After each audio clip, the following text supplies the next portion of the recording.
Chukwokika must be with us. Therefore, without any further hesitation, we must proceed to offer every prayer to Chukwu Okike Abiyama who resided in heaven. Therefore, as we always commence, not from today, but from of old, our Father who art in heaven, Nna nke bi n'eluigwe, ka aha gị dị nsọ, that your name may be hallowed by men, that we may bow at the mention of it, that we may offer every glory unto thee, that we may offer you every adoration and adulation, because there is none like thee. You fight our battles for us. Every blessed day you demonstrate through your kindness and your everlasting mercy that you are our Lord, our God, and our Creator. This evening we offer these your children unto thee. All over this very planet that you created, they are listening across the entire 24 time zones on this very planet where they inhabit. They are listening to your gospel this very evening, this gospel of redemption, a gospel of hope, a gospel of restoration, a gospel of renewal, this very gospel of freedom, this very gospel of emancipation as only you ordained that this very gospel must be preached, that mankind may be set free from the eternal damnation of the creation of the British. My goodness me, I want to remain in the spirit because we must worship heaven. We answer your name, O Lord of hosts. Everything about us is designed to offer glory unto thee. We have atoned for our sins last year. This very year we have not only atoned for our sins, we have spilled, we have shed blood, they have shed our blood. We have let our sacrifice be made unto thee. Even on the 30th of August, as we are being felled by the bullets of the enemy, by the workers of iniquity and of darkness, we remain very strong today to beckon upon thee, to ask you for your mercy and for your grace, to ensure that your kingdom is restored upon the face of the earth, that you can bring your healing hand to bear upon the life of those of them that you created for one singular purpose, and that purpose alone, which is to worship you in truth and in every honesty. Is there any way that we have erred? Is there any way that our ancestors may have sinned? We confess before a congregation of the whole of humanity to ask you, O Lord of hosts, to have mercy upon us. You must have mercy upon us. We have suffered enough. We have been subjugated enough. We have been tortured enough. We have been imprisoned enough. We did not do these people anything. Our only crime is to answer your name. Our only crime is to be born your children. Our only crime is to excel at everything that we place our hands into. Our only crime is to exhibit your glory and your blessing, which manifestedly is upon our lives every blessed day. That is why they want to kill us. That is why the British want to join those of them who don't know you to destroy your creation and your inheritance. You will not allow shame to befall your name. You will not allow the enemies to triumph over the lives of your children, because you created us to exist, to worship, to honor, and to praise you. That is exactly what we are going to do when this Biafra comes. It will come in truth and in every honesty, because we remain every blessed day whiter than white and whiter than snow. Is there any way that we have sinned that you cannot forgive us our trespasses, to enable us to fulfill your own word which was spoken thousands of years ago, that instead of what you promised not to come to pass, that heaven and earth will cease to exist? You opened your mouth to bless mankind to the coming of Yahweh Yeshua, who came here and said, let your kingdom come on earth as it is in heaven. Those words can never be in vain, because they are anchored upon your holiness and your magnificence. That is why in the end we know that Biafra will come, that these children that we have given birth to all over the world, and their children, and their children, and their children, as long as they give birth to them and they are Biafrans, they will worship you in truth and honesty. Through this very work we are doing, mankind will come to understand you. Let your miracle be wrought in our lives. Let us witness and behold your magnificence, your holiness, your mystery, and your grace under our command. O Lord of hosts, we call upon you. We call upon you to heal. We call upon you to provide succor to those them who are inconsolable. We ask you to come and strengthen those who are weak. We ask you to restore hope where there is hopelessness. We ask you for inclusion where there is destitution. We ask you for one brotherhood, one camaraderie, one bone, one blood, and one flesh of your children. The Efiks and the Bibios, the Izon, the Shekiri, the Isobos, and also those of them from Isoko. We are traveling all the way to the lands of Igala. We are moving on from there to Idoma, to Igede, to the territories of the Igbo land. All these places we dedicate unto thee. All these lands of yours, we ask you to cover it with your mercy, because Biafra will come, and when it does, we will dance on the streets. I'm telling you, by the time that we are done, humanity will think that we are mad, we are drunk in your glory, and rightfully so, because your kingdom will come to rest upon this very earth. That very kingdom is the unadulterated, non-negotiable sovereignty of the Republic of Biafra, that your will may be fulfilled in our time. All this we pray, all this we ask for, in no other name apart from that name that belongs to you. Ahadin sostine bigebi rone bigebi. He said.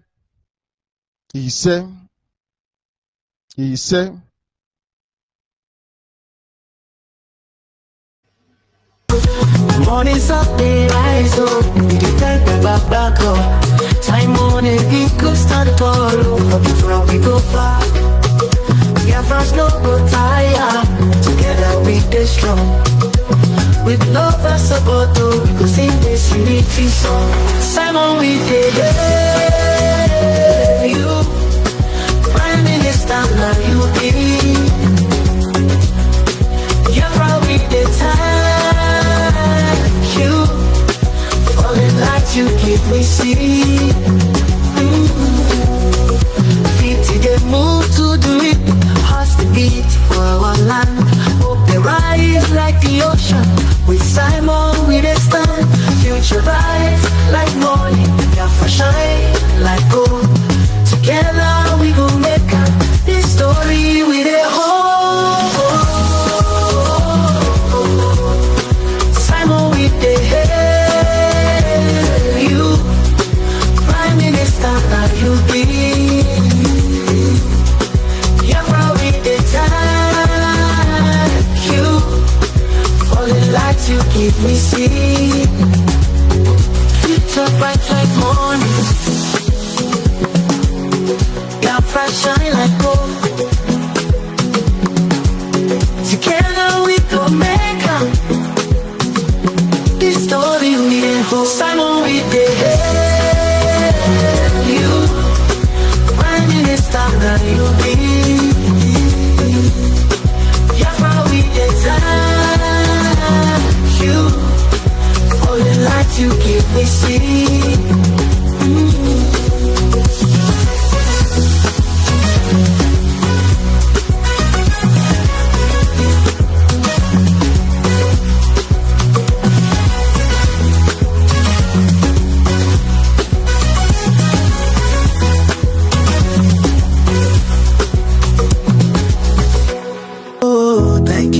Prime Minister, powerful, you stand so tall. Biafra will rise again, in your name we hit the call.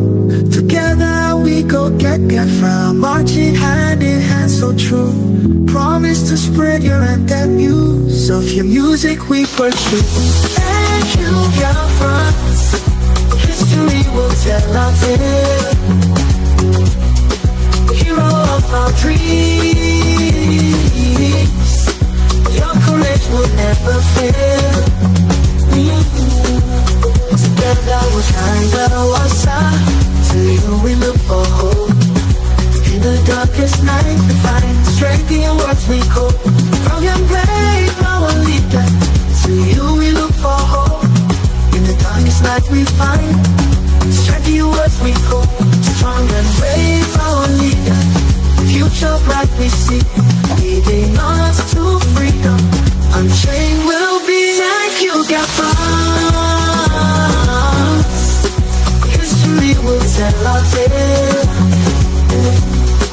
Hero of our dreams. Your courage will never fail.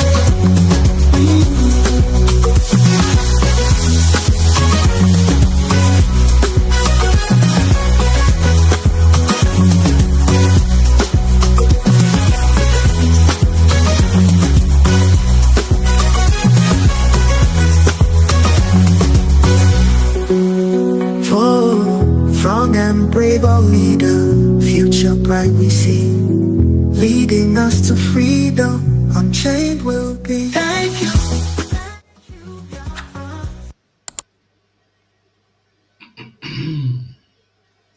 Wow.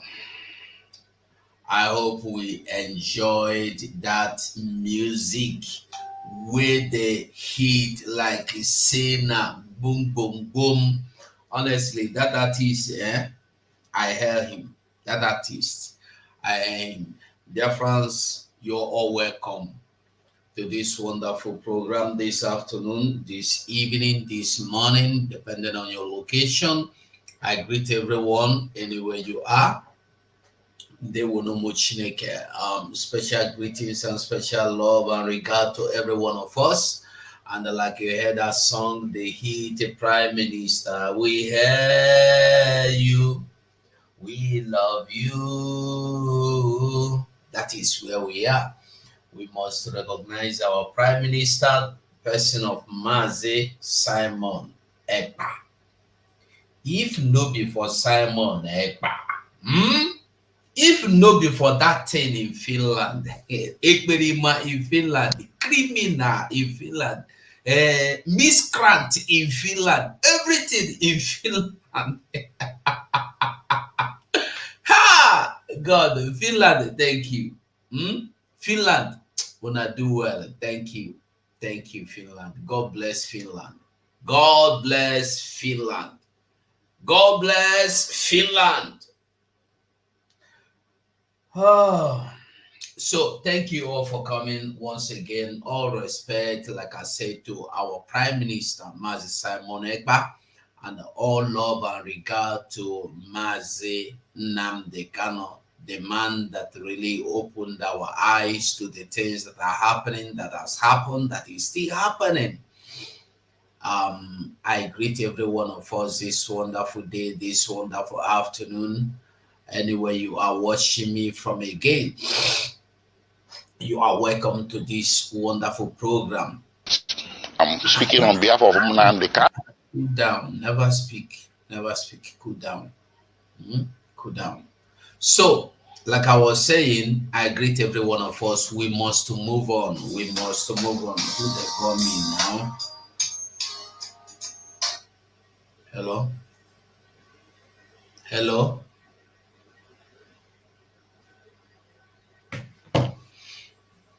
WhatsApp get problems since how many days now?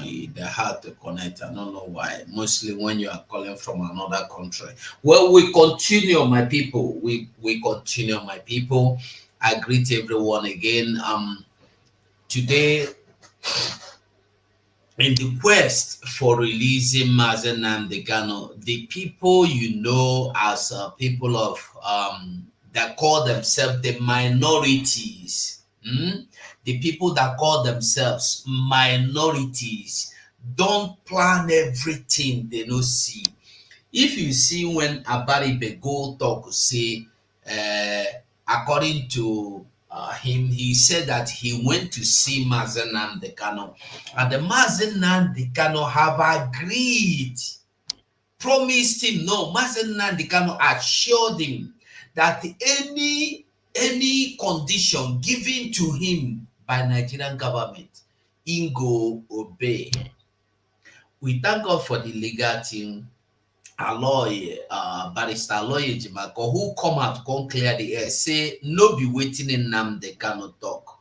Waiting in Nnamdi Kanu talk be say, if any agreement goes on between him and Nigeria, he promise say he go keep his own, like he has always been keeping. The last time in 2017, he kept his own part. Nigeria broke it.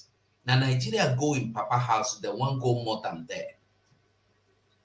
Nigeria go in Papa house to more than for waiting now. Yeah.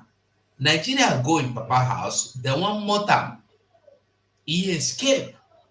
Now be the thing what did they tell you today? Say in jump bell. But the truth to be say, you want more than in run for a life. Person wey run for a life no jump bell. Now in life, you will go one go buy am for there. Why you want go buy him? Why you want go buy him? Till now, when me and you dey here the talk.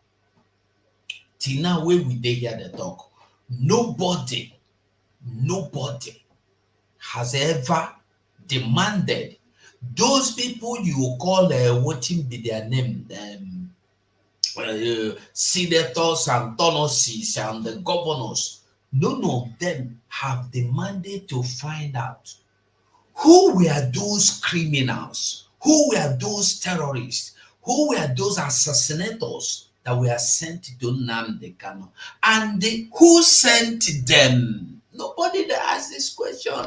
The only question is Nnamdi Kanu Jabel, Nnamdi Kanu Jabel, Nnamdi Kanu Jabel, Nnamdi Kanu miscreant, someone ever miscreant, Uganda miscreant, Biafra miscreant, proscribe miscreant.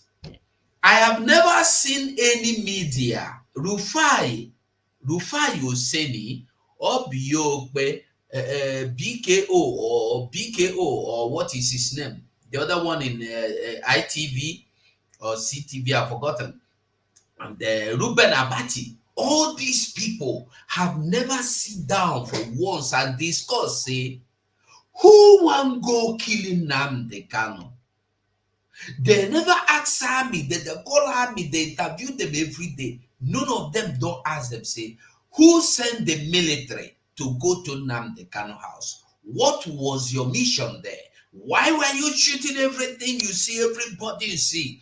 To the point that able-bodied 28 men were gunned down by Nigerian military and the SS joint task force together to kill in Biafra land. Why? Why the mission? Until at the talk am now, I know they look your face.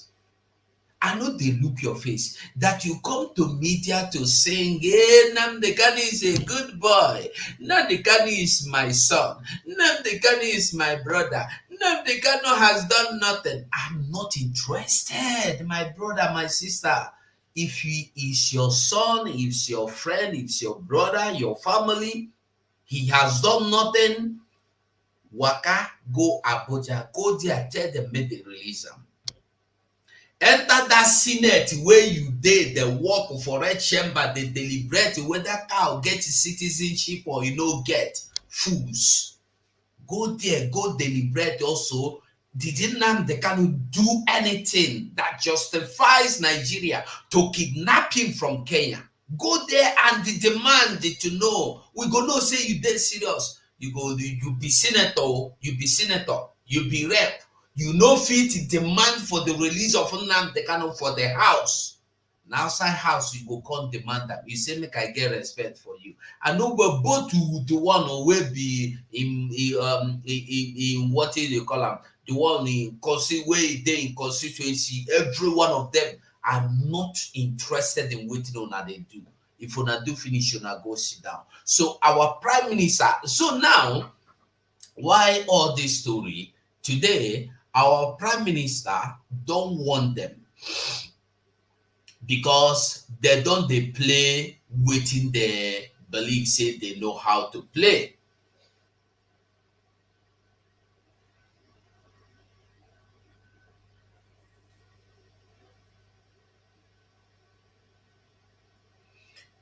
They don't they play waiting they know how to play.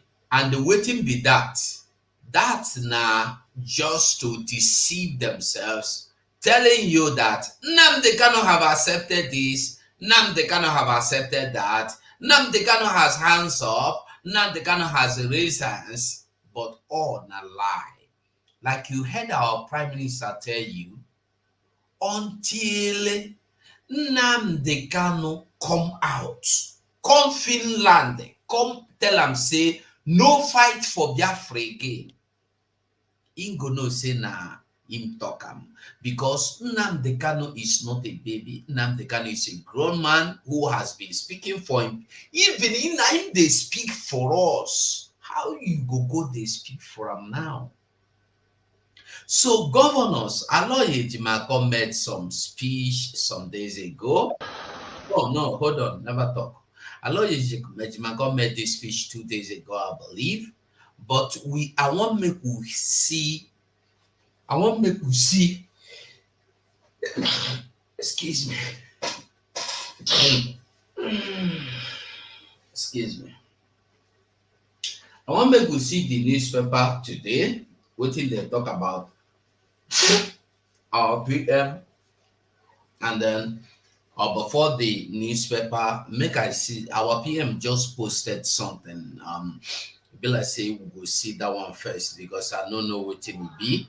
Let us see what our PM posted, and then from there we'll move on.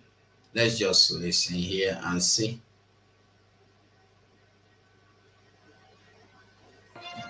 Thank you so much, everyone, for staying with us. So, across the different political parties, the leaders in the Southeast region of the country met in Abuja. And one thing is on their leaves, the conversation on the security situation in the 5 states of the region is becoming worrisome. And they have agreed that they will go and see President Bola Tinubu to meet with him. Take a listen to part of what they agreed on. The governor that was there, the governor of Imo State, Hope Uzodinma spoke. The President General of Ohanese, Chief Emmanuel Onyawo, was one of those who led that meeting. Take a listen to what they agreed on. We have identified insecurity. That is the problem of Southeast for now, and is at the front burner, and must be addressed.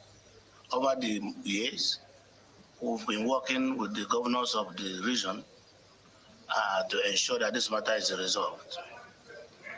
The federal government in the past have supported, but we think that the federal government can do more. So among other resolutions, we resolved today to make a representation to the president for his intervention to be able to bring the insecurity in the region to an end. Let's speak with one of the leaders of the political party, one of those, representing in the region, the national chairman of the All Progressive Grand Alliance, APGA, is the newly minted national chairman, and perhaps the youngest national chairman in all of the... Now, before we go over to that video, I would like us to read, because this one another news. I thank God I saw this video because I've been looking for the few interview with this man, which is very interesting and truthful. But before we go there, I want to make we go through what share screen. I want to make we go through what our prime minister, what the news are saying about our prime minister. There are two things that the news are saying. First of all, You see this, and by the way, before we go on, I want us to just see this, that police in Plateau, police in Plateau arrested, police in Plateau arrested 178 suspects for courtesan, kidnapping, other crimes. But you have all this in a suspect, you are not sure. You arrest them. But we are telling you, indigenous are telling you, look at this man na the funani wey come kill my papa. Look at this man on a funani wey come burn our community. Now take over my community. You did not arrest them. But when you hear say there are pickpockets, there are gangsters that are not funanis, you will run and arrest them. When you hear say there are a group of criminals that are doing kidnapping, you go and arrest them. My question is this: is there anywhere that is it? It's true, but I am telling Nigerians to understand that there are laws for some certain peoples that are meant for particular set of people that is not for the other group of people. I want you to understand that Nigeria is divided into parts. Yoruba have their own way of getting their own treatment. Christians have their own way of getting their own treatment. They dish them this treatment according to who they are. If you go and they check out all these people now, they're arrested for being suspects over kidnapping and crimes or courtesan, you will find out that they are mainly Christians or Hausas. There will be no Fulani inside. There will be no headman inside. Remember, last week, 5 men were sentenced to death for fighting and killing a Fulani man. 5 people, they were sentenced to death because Fulani man carry cattle. Na Yoruba land anyway. Are they happy say if they happen? You don't see many things when they go on for Yoruba land now. Yoruba people are crying now. The impunity now, they drink the impunity of Nigeria. They drink them like water. Even they take them bath. Now, as I tell you, you see every day, cow don't they enter their land because they feel, say, in a UB. I talk and say, when these Yoruba people feel, know, believe, think that their problem is Igbo, they go soon understand what be their problem. And the now their eye never clear. By the time their eye go clear, it go too late for them. Because these people called the Funanis, they use them, make them believe say the Igbo man be their problem. You remember the leaked audio of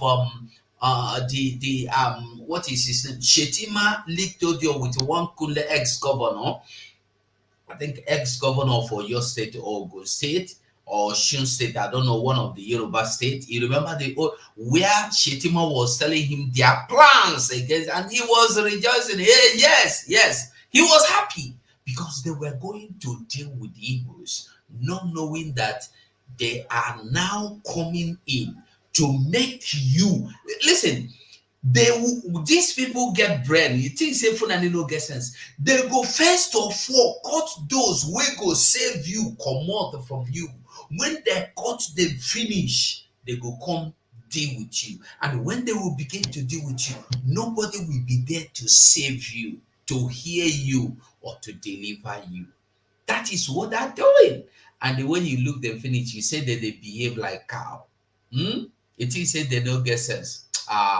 They get sense pass you. Now you know understand them.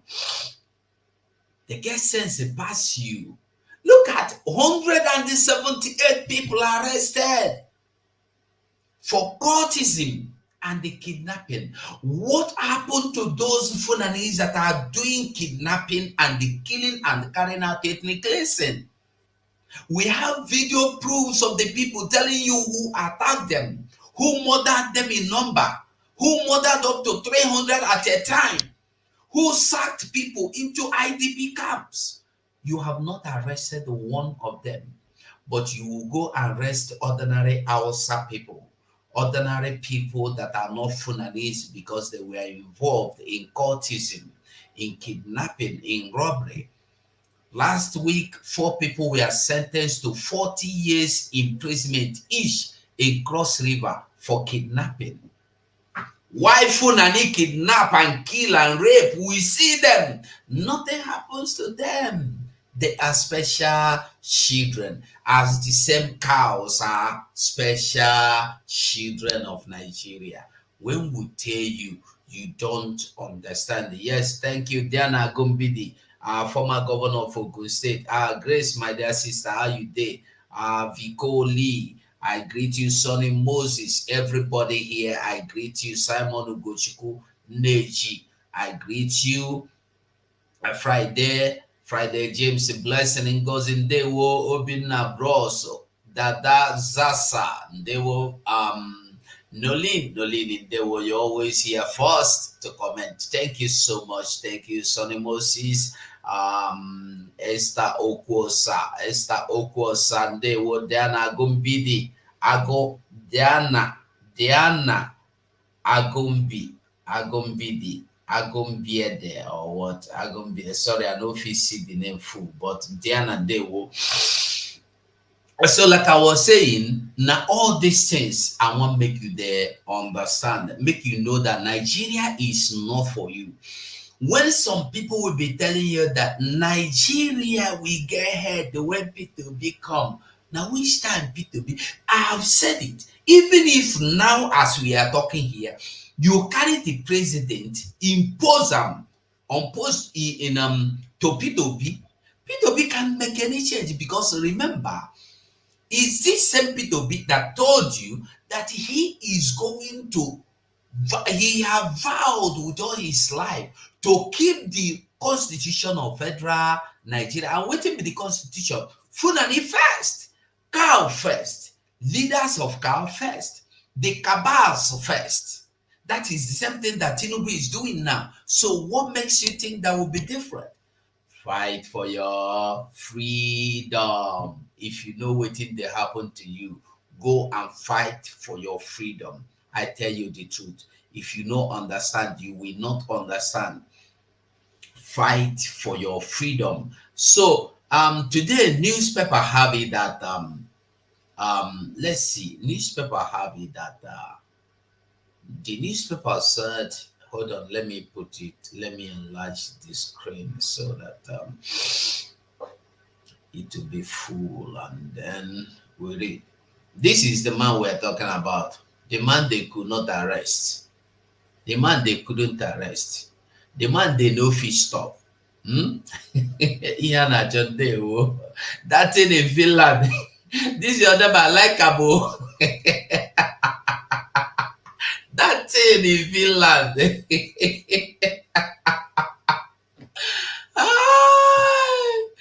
Dewo. Not the way they never call this Simon myself. They say not short man. They call him short man. They call him that thing in Finland.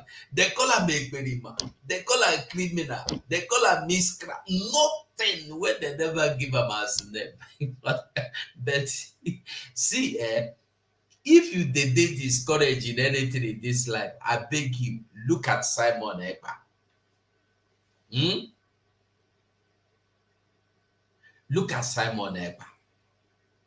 I tell you the truth. When you look at Simon Ekpa, you go get courage. I tell you, if you want to get encouraged for anything, in anything, just look Simon Ekpa. I tell you the truth. Look Simon Ekpa. Because all the things where they don't call him, where they don't tell him, you know, great to get discouraged. Because I tell you true, if not me, I for don't get discouraged. I for don't get discouraged. Now the true matter be that one. So when Simon Ekpa no gree get discouraged, my brother, you no supposed get discouraged. Look at him. Look at Nnamdi Kanu. Nnamdi Kanu, despite everything what they don't do, the man say, I know the move. I know the move. And that is why we are here today. Because Mazi Nnamdi Kanu have refused to bow to the quest of these wicked people. They are now coming to tell you they want to negotiate for Mazi Nnamdi Kanu. You they imagine that kind of thing? They are now trying to negotiate for Mazi Nnamdi Kanu. They want to negotiate. They want to negotiate for Mazi Nnamdi Kanu. So that is what I want us to look into now about our leader, our Prime Minister, Mazi Simon Ekpa. Let's see. Simon Ekpa wants Southeast governors to steer clear of negotiation for Mazi Nnamdi Kanu. Let's read the news.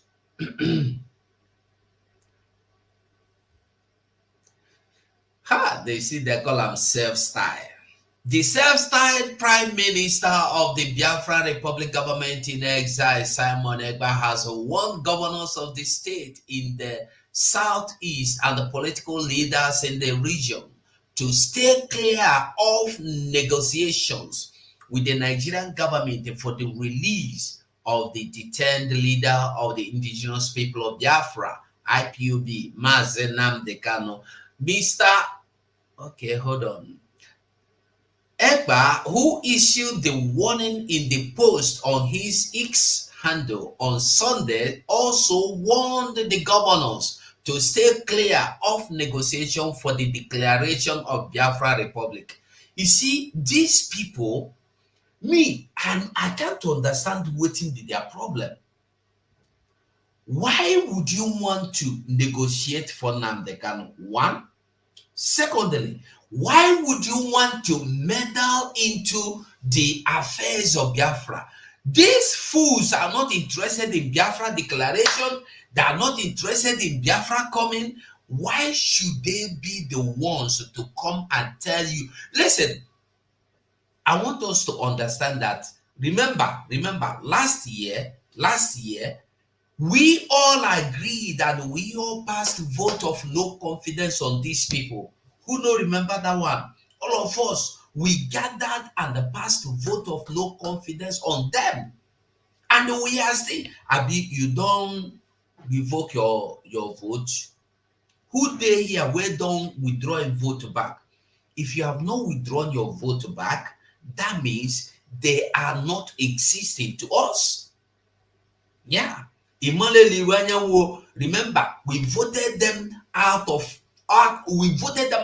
Biafra land, out of our land, both to Hanezo, both to Igbo World Council, both to Igbo Legitimate Council, both to governors, both to senators. So they are not speaking for us. You cannot speak about Biafra when you don't believe in Biafra. You believe in Funani. You believe in what the Kabas are doing. Because if not, why would you go to the northern Funani northern fathers, your fathers in Funani land, to get endorsed before you come and they do campaign to get common councillorship election? Before you win, you have to go to north, get endorsed before you come out. You don't have say of your own. You heard we can tell you, if you come out, we fail you, because he knows say in God's father go fail the woman, because the woman know them for under their own cabal. If you are not involved, listen, the good thing be say that power, that hegemony, that kabbalistic hegemonistic powers, we don't break up. Biafra don't break up. We don't make them of no use again. We don't make them of no use again. That is why you see them crying like he, like her, like oh, like he. They can't do anything.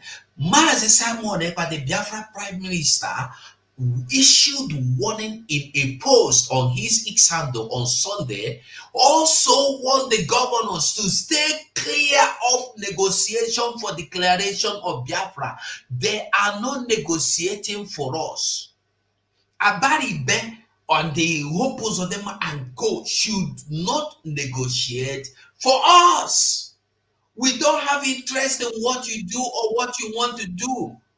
You should not negotiate for us. We are not with you. We have passed the vote of no confidence on you people. So you people should not meddle into the affairs of Biafra. Until Biafra come, like our Prime Minister said, the Biafran government go consider how una go be part of Biafra. Whether una go be part of Biafra as foreigners or part of Biafra as indigenous, we go know. But until then, you people should keep your mouth shut. If you know one wahala, we continue. The Finland-based, call him anything you like, now still our Prime Minister. The Finland-based was reacting to recent moves by Southeast governors, lawmakers, and other groups from the region to secure Nnamdi Kanu's release. He insisted that those currently clamoring for the release of the Biafran agitator lack the legitimacy to do so. Yes, of course. They don't get the legitimate, because if truly you want to Nnamdi, like I tell you, not fake. You see all this that gathering here, gathering there, calling for Nnamdi Kanu release here, calling for Nnamdi Kanu release there. It's all fake. They don't mean them. Because if they mean what they are doing, therefore don't raise alarm, say, release this man. They are begging. They will go to Enugu and meet. Why must you go to Enugu and meet? Why una as una share that circular say una want meet for Enugu? Share circular go meet for Asoropo. Demand for Nnamdi Kanu release. They have never asked for Nnamdi Kanu release. They are all meeting to deliberate how they want Nnamdi Kanu release. You want to give Nnamdi Kanu a condition. Who are you? Who are you? You cannot give Nnamdi Kanu condition. You no fit. You no go fit ever. You no go fit. You no fit and you no go fit. Allow Nnamdi Kanu to talk with his own mouth. Make him talk, say, now this I want. Let Nigeria give him that condition they want to give him. Then let him accept it or reject it. Hopes of them want to be in the front. You are afraid. Why you dey fear now? Should you say you be nothing that happen? You dey fear the release of Nnamdi Kanu. All of you that have committed evil all around and used evil to so called are scared now because you know you cannot hide it. The truth is that whether una go meet the governor, so also want meet here, no beg here, no plead here, no ask, no don't ask, call offer Nnamdi Kanu release. Nnamdi Kanu must be released, and all of you must run from Biafra land. That is what you people don't know. Holo Nnamdi Kanu, hopes of them, you are the number one. They are calling, or Hannes are calling your name that you are number one with Peter Mba number two that are fighting against the freedom of Nnamdi Kanu. Or Hannes confirmed it. You and the Peter Mba are the people like stooges, like moles, when they dear, they blackmail everything. Stooges. Iron Gate, you know, say Iron Gate, they break them down. Una make on yourself Iron Gate against the freedom of Nnamdi Kanu. Una go get crushed down. That Iron Gate, they go break them. Bible say that God has broken the gate of brass and cut the bars of iron asunder. Nobody only say they go break them down, they go cut that iron as they go cut them, smash them, you know, go they useful again forever. Leave the road for the man to be free. Leave the road for him to go home. Don't block him. You have blocked him enough. Buhari, what is his name? Tinubu said it that time, nobody believed him. Una one hola. Don't worry. The thing we go cholo no go cholo no. The Finland-based Ekpa was reacting to to recent moves by Southeast Governors, lawmakers, and other groups from the region to secure Nnamdi Kanu's release. He insisted that those currently clamoring for the release of the Biafran agitator lack the legitimacy to do so. Of course, according to Ekpa, only the Biafra Republic government in exile has the legitimate right to call for the release of Nnamdi Kanu and the Biafra Declaration. Of course, if Biafra government in exile is not interested, that thing no dey happen. Na lie. I'm telling you.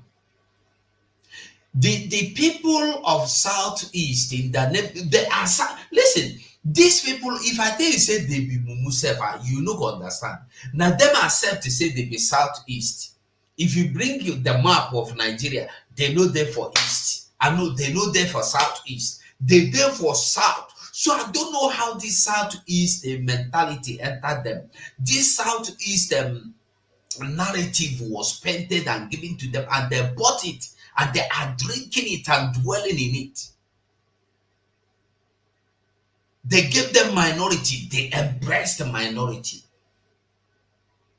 They will go to Senate, we the minority, we are from minority group, shameless people. I call them shameless people.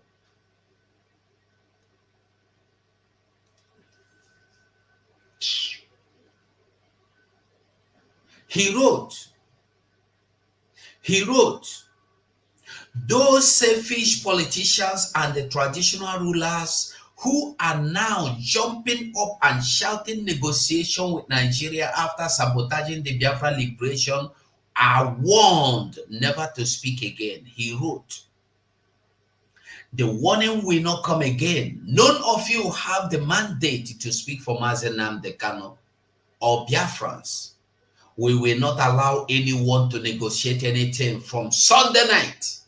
The Biafra Republic government in exile remains the only legitimate entity to do that. Those selfish individuals now taking center stage and shouting negotiation should stay away. Biafrans are not joking. Now I want you to understand, like I said yesterday, I don't even know say our prime minister don't tweet them. Like I said yesterday, when you see all these people now coming out to tell you, hey Biafra, oh Biafra, why are they calling? Even Kenneth Okonkwo, all of them are coming out now to write their name. We follow call for the freedom of Nnamdi Kanu. We join hands to call for the freedom of Nnamdi Kanu. Truly, and that is what they are. They are now coming to take a spot.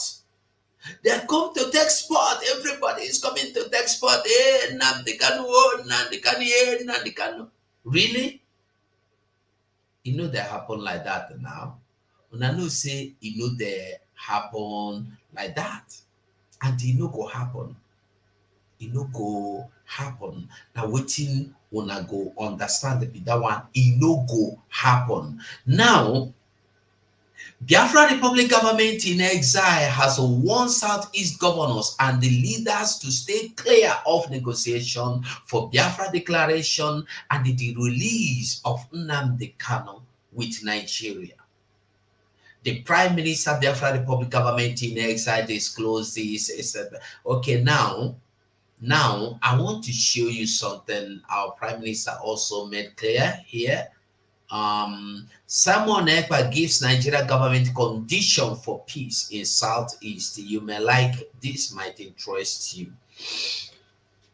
This was published 3 weeks ago. Simon Ekpa gives Nigeria government conditions for peace in the Southeast. We read. I don't know why they're always using this analogy or whatever they call it. Self-style, the self-style, the self-style. Listen, the earlier these people begin to understand that Biafra is here and the Biafra is no longer that joke, they will intimidate with their lies or whatever. Yeah, they better for them because now is Biafra and is now is government and then now is army. It's no longer security military. So when they use the ESN that has been abolished for more than 1 year or 2 years ago, there's nothing like ESN. If anybody tell you saying be ESN, na criminal in be. I'm telling you, if you see anybody carry gun and say in be ESN, oh boy, catch him, na criminal in be. Both to police, army, and they tell all of you. If you see anybody carry gun and say in be ESN, catch him. I give you authority, catch him that one. Catch him for that one, use him for that one, do him anything for that one. There is nothing like ESN again. It's army. So Nigerian Army Police, every security operator, if you know say you be true, you train true, go face them. Not the arrest innocent people in the street, not the harass innocent people. All the checkpoint don't they reduce, eh? You remember when our Prime Minister told you that all the what do you call it?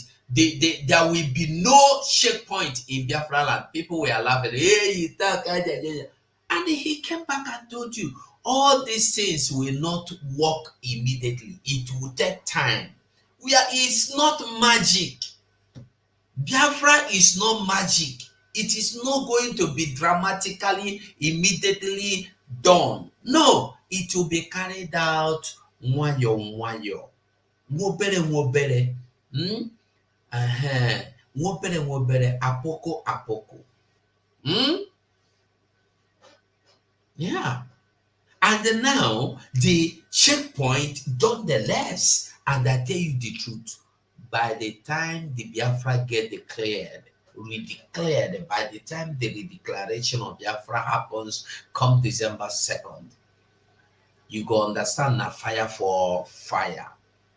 Okay, now, the self-styled Prime Minister of Biafra Republic government in exile, Simon Ekpa, has told Nigerian government what must be done for peace to reign in Southeast region of the country. Simon Ekpa called on the Nigerian government to dismantle and withdraw all checkpoints in Southeast if it is really desirous of peace to return to the region. Now, I want to ask you a question. This checkpoint will full everywhere that everybody they complain, they complain. Have you seen what do you call them? Have you seen what do you call them now? Have you seen all these governors or any of them complain of this roadblocks these people mount? You don't see them. No, you can't see them. You don't go see them because they are all criminals. They are all criminals. They will not come out and speak.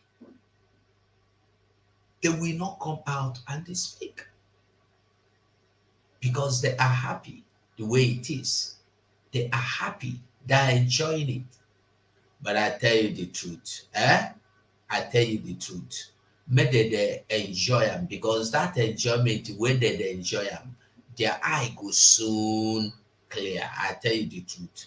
Their eye goes soon. And they try to make I put this in the way it go good for me and you. But I never understand how to say this. I will understand them very soon. And they try make I okay. I think my picture being there is okay. It's better even. I think you can see it more clearly. So if I they read, you too go they read. Make you notice say I just the formulate. Now Nigerian newspaper they read you. So make you they see them clearly. Simon Ekpa, who made the call while speaking in an in an interactive X-Space session on Wednesday, said the recruitment crisis, the recurring crisis in the Southeast region should be blamed on the Nigerian government, on the Nigerian government's militarization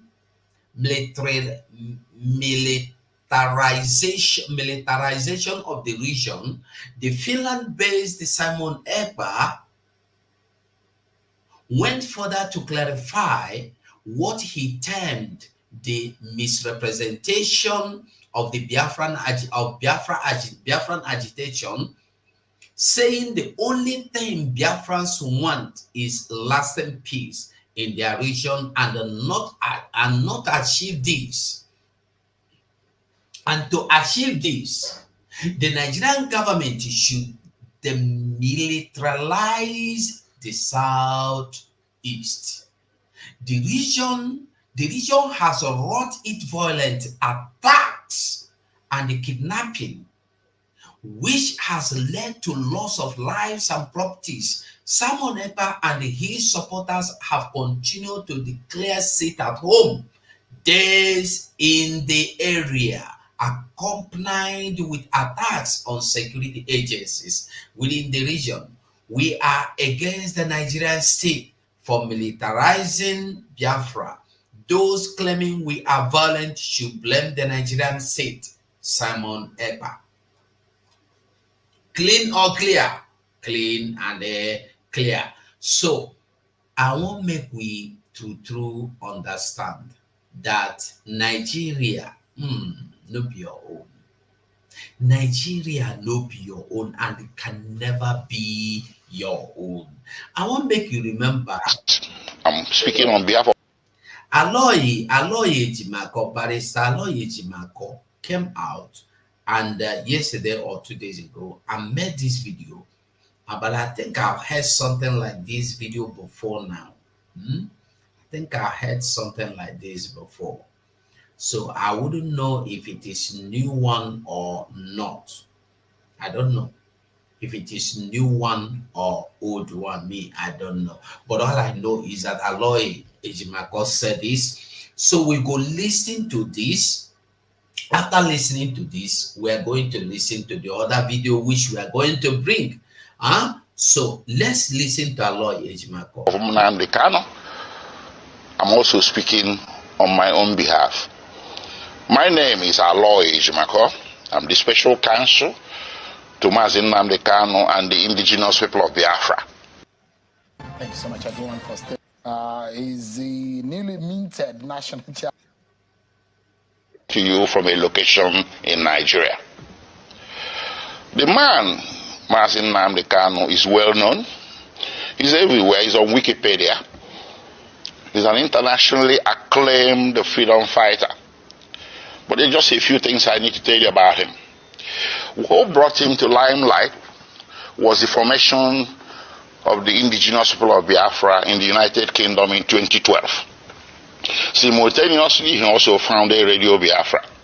And these two organizations were aimed at one thing: liberation for the people of Biafra, or restoration of the former Republic of Biafra that went defunct in 1970. The right to self-determination is a right that is guaranteed internationally, domestically, and continentally. It's within the black letters of Nigerian law at Article 20 of the African Charter on Human and People's Rights. The right to self-determination is guaranteed. So the formation of IPOB did not break any law. Not laws of United Kingdom, not in... Now, from what he's saying here, have you seen the reason why, even while Nnamdi Kanu was in Britain, Britain could not arrest him? Even Britain could not even want him to stop because he is 100% plus right, demanding for the freedom. When Britain won't do anything, they go do their own without wahala. Nobody go disturb them, nobody go question them. But when you want to do your own, they go give you condition.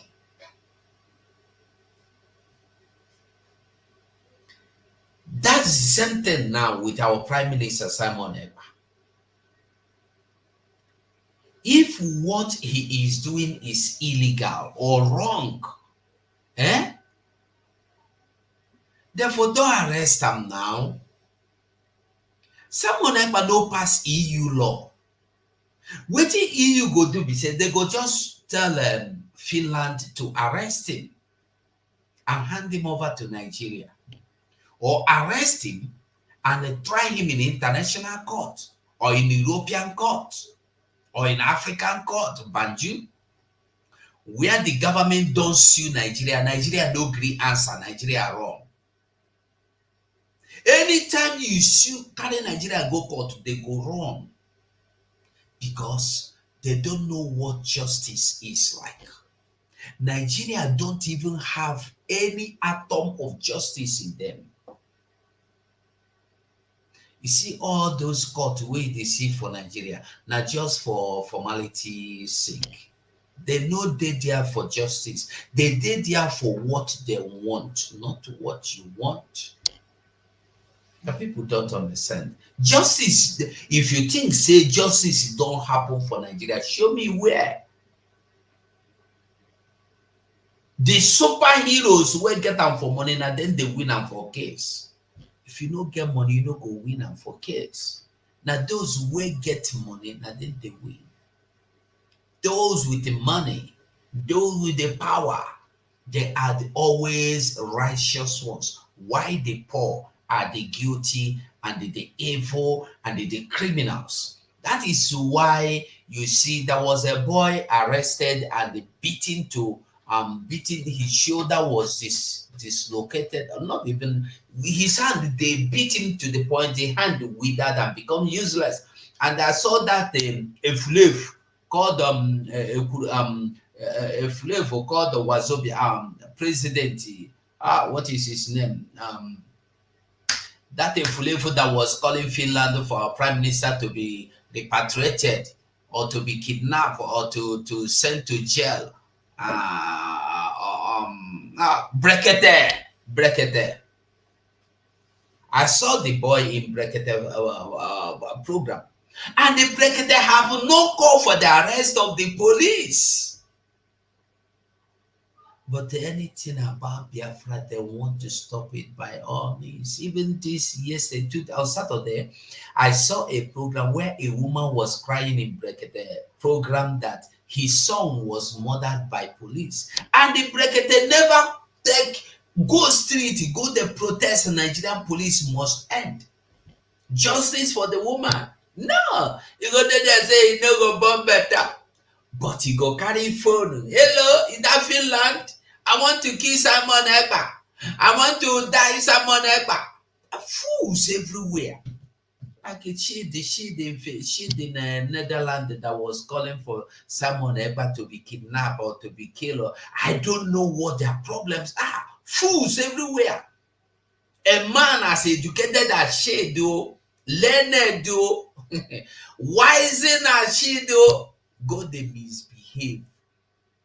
That shit in Canada. Waiting for sure and go Canada. Not be Nigeria. Even as I am talking to you now, if that shit they enter Nigeria, they go mortal. If they tell Simon to make it go Nigeria, him too. When not they fight for Biafra, make it go Nigeria. They go mortal. Because he exposed the secret of those in cabals that want to kill him. They want him to swear to an oath before he could become governor, and he refused to swear. He win the election, though, but he no fit become the governor. Ask him, he did there, he run go Canada. Somebody where they in position to become governor. I think Enugu State. I think it should be Enugu or Anambra. I don't know again. He is now a beggar in Canada. Somebody, you know what I'm saying? Frustration. They frustrated him to Canada. Now he is there calling for Simon to be arrested. Simon should go to Nigeria and fight. Why you are there in Canada? What are you doing in Canada? Ask Chidi, since he ran away from Nigeria to Canada, has he visited that night? His loving, beautiful, good country, Nigeria. Make him visit them now. They go take a do suya. Mad people everywhere. International law, not Nigerian law. But guess what? When Nnamdi Kanu, who was born in Nigeria, but who acquired British citizenship later on, came to Nigeria in October 2015, the government of President Muhammadu Buhari, which had come to power in May, decided to arrest him. He was not arrested between 2012 and 2015 because the government of the day at that time understood that self-determination is not a crime. But the government that came into power in 2015 in May decided that self-determination is going to be treated as a criminal activity. So he was arrested in Lagos.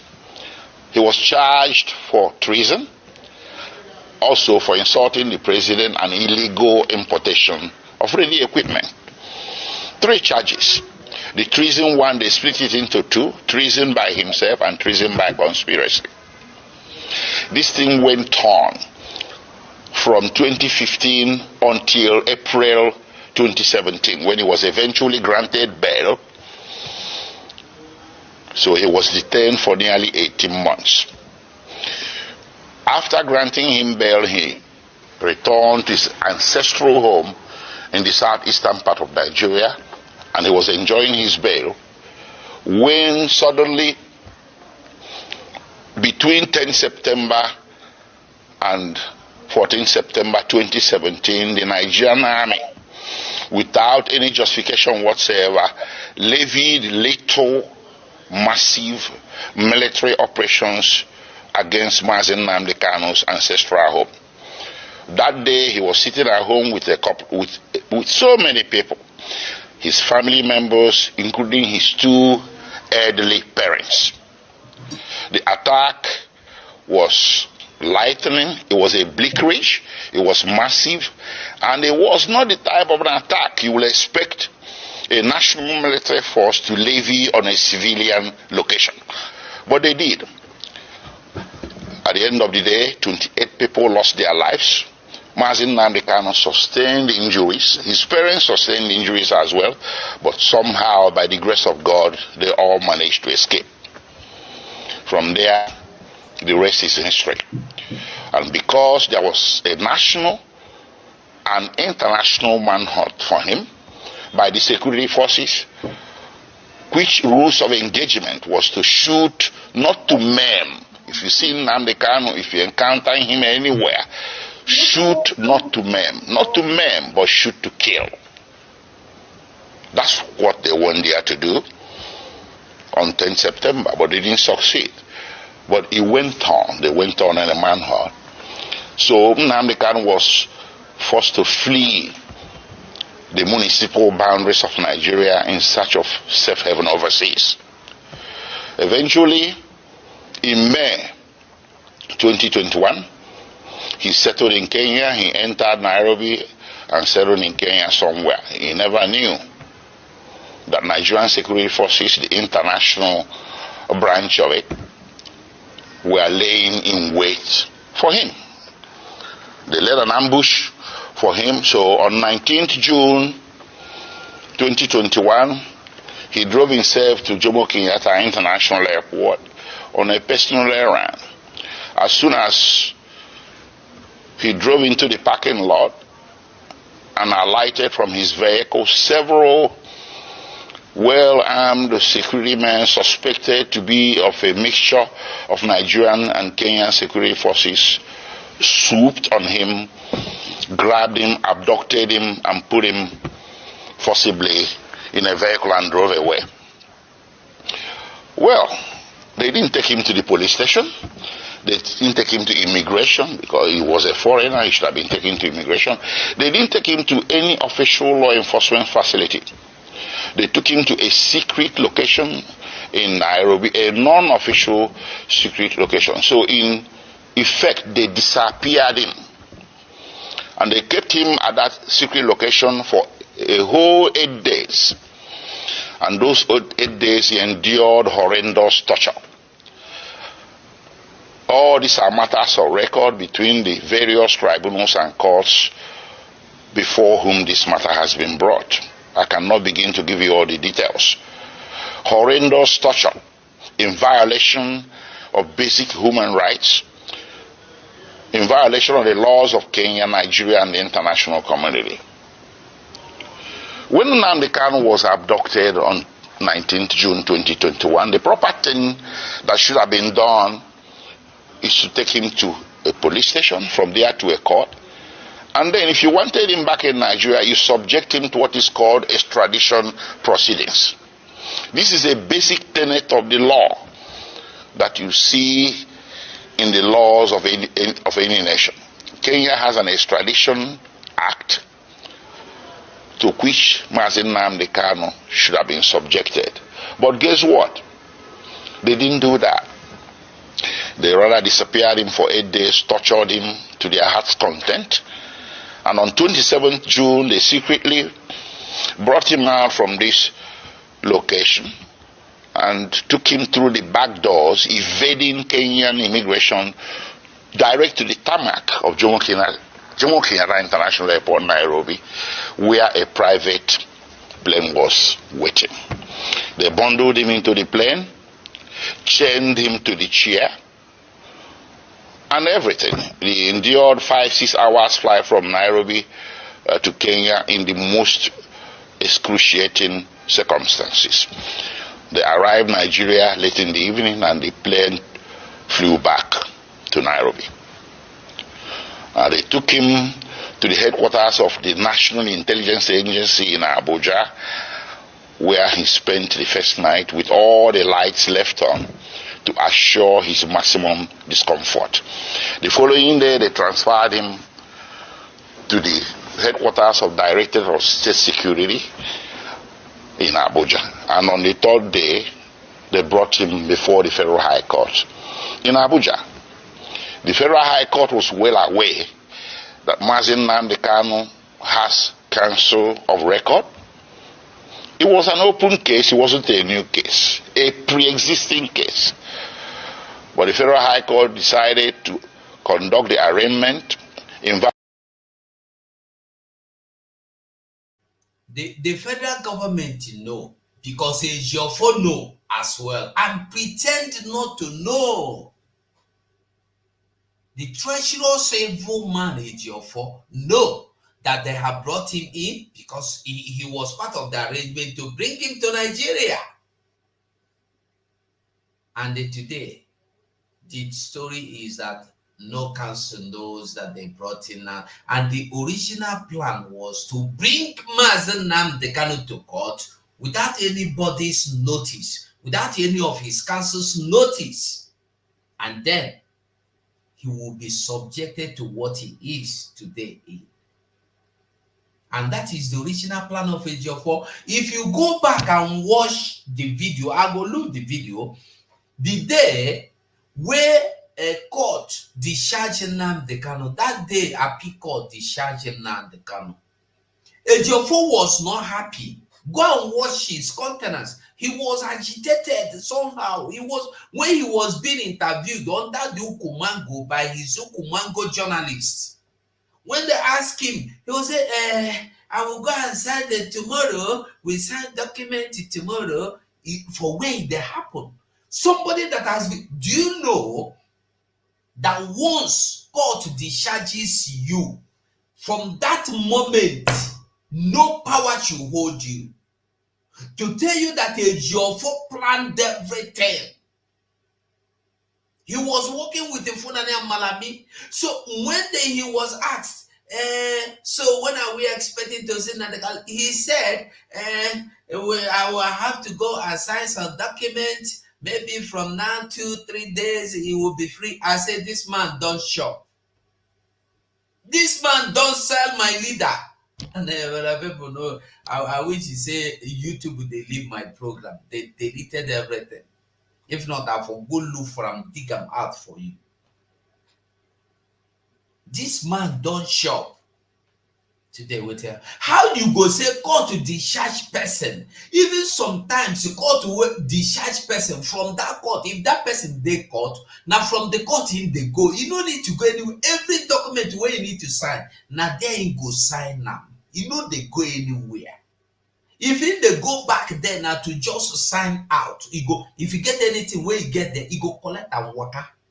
You cannot go back to sell again. If court to discharge anybody, the person no go to that prison room again. Going there, they say, he get something where you want collect from the prison room, he enter there collect. But the Jofo told you it will take him 3 days to sign document to heaven now. Evil man. Violation of his constitutional right to counsel, and that arraignment led to the indefinite detention with which we are struggling today. Anyways, taking you back a few steps, the little military invasion of 2017 was not unrequited, judicially speaking. I took the matter before two tribunals, or a tribunal and a court. First, I took it to the African Commission on Human and People's Rights, which rendered a decision in March 2018 condemning the action and calling it a violation of the African Charter. And they wrote to the President of Nigeria, they wrote a letter to the President of Nigeria requesting him or directing him. They used diplomatic language, but the decision was there that what you did is wrong, so you need to roll it back. You need to reverse everything you have done, which includes declaration of IPOB as a terrorist organization and hounding their members as criminals. The African Commission held that what Nigerian government was doing was persecution, not prosecution. But the IPOB and its members simply possess an inconvenient political opinion which the Nigerian government was seeking to suppress by means of punishment of some sort. And they asked or directed Nigerian government to reverse itself. Nigerian government never did. Rather, it escalated. Well, subsequently, I went to a local court, a high court in Abia State in eastern Nigeria. I sued the Federal Republic of Nigeria, the Nigerian Army, and other parties who were confederates in that attack of September 2017. And in January 2022, fortunately for us, we won. The High Court made an order. The High Court reached a judgment that what happened to Nnamdi Kanu in September 2017 was a flagrant violation of his constitutional right to life and constitutional right to his privacy. And the court proceeded to make an order ordering the federal government of Nigeria or Federal Republic of Nigeria to pay him a compensation of 1 billion Nigerian naira, which is over $1 million US. The court also ordered the Federal Republic of Nigeria and the President of Nigeria to issue a public apology to be published in 3 national Nigerian newspapers to Nnamdi Kanu. None of this has happened. So we kept that aside. So when they brought Nnamdi Kanu forcibly from Kenya without extradition proceedings, I characterized it an act of extraordinary rendition. Initially, there was a misunderstanding, a broad, widespread misunderstanding by vast majorities of Nigerians who were mouthing the cliche, Nnamdi Kanu extradited from Kenya. No, that was wrong. He wasn't. I told people he wasn't. He was extraordinarily renditioned or rendered, and that is against international law, Kenyan law, and laws of the Federation of Nigeria. So while his criminal trial was making its way slowly at Abuja, with all the several amendments the government was bringing, they walked away from treasonable felony, insulting the president, importation of radio equipment, and bam, to terrorism.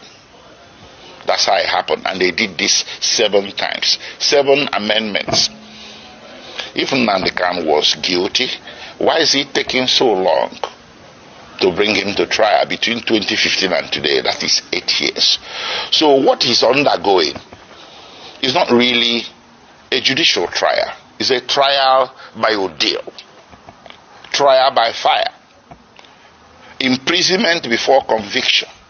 They just want to get as many years of jail time out of him as possible, because they know that with the evidence available, conviction will be impossible.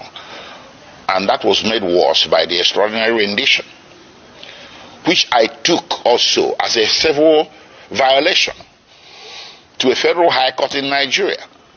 And in October 2022, the federal high court came down with a judgment that extraordinary rendition was a violation of his constitutional rights, his fundamental rights, and they awarded him 500 million Nigerian naira. That's about $800,000. So all around, everywhere that this matter has gone to, including in July 2022, before the Human Rights Council at the United Nations, the Human Rights Council, United Nations, came down with an opinion that what happened to Nnamdi Kanu in Kenya and that brought him to Nigeria is a very grave violation of international law. And they directed that he should be released unconditionally. And of course, the Court of Appeal in Nigeria did come down with a similar judgment in same October 2022, discharging Nnamdi Kanu of all charges and bearing any further trial of his person in any court in Nigeria as a consequence, as a direct consequence of the extraordinary rendition. So what more can you ask for a man to deserve his freedom? How many have I counted? United Nations, which in this case should be considered a world court. Then you have the Nigerian Court of Appeal, which is the second highest court in the Federal Republic of Nigeria. Then you have the Federal High Court, which is the court of first instance at the federal level. And of course, you have the State High Court that awarded him 1 billion Nigerian naira. So between 2015 and today, 8 years and running, Nnamdi Kanu has snagged 4 major victories against the Federal Republic of Nigeria, with Federal Republic of Nigeria winning nothing. What more do you need as stark evidence, affirmative evidence that what is happening here, ladies and gentlemen, is an act of persecution, not prosecution? It's time to end it. On his behalf, I will ask all men and women of goodwill everywhere in the world to speak up. There was this saying about Jews. When they came for the Jew, you said nothing.